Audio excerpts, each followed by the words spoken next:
আপনারা এখানে যে কোনো চকোলেট বিস্কিট নিতে পারেন। আমি এখানে 4 প্যাকেট চকোলেট বিস্কিট নিয়েছি। আপনারা চাইলে বেশিও নিতে পারেন আপনাদের পরিমাণ অনুযায়ী।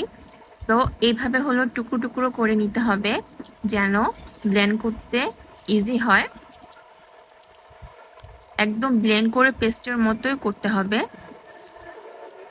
তারপরে কি করব, আমরা ব্লেন্ড করে নেব।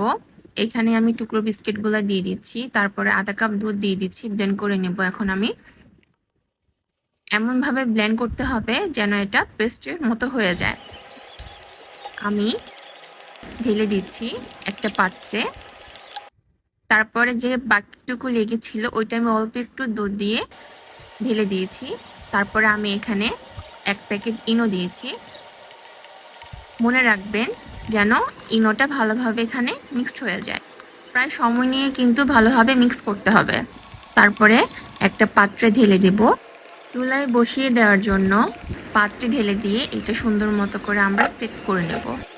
আমি একটি প্যান এখানে 10 মিনিটের জন্য আমি হিট করে নিয়েছি। তারপর এর মাঝে আমি একটা স্ট্যান্ড বসিয়ে দিয়েছি। তারপরে হলো কেকটা আমি উপরে বসিয়ে দেব।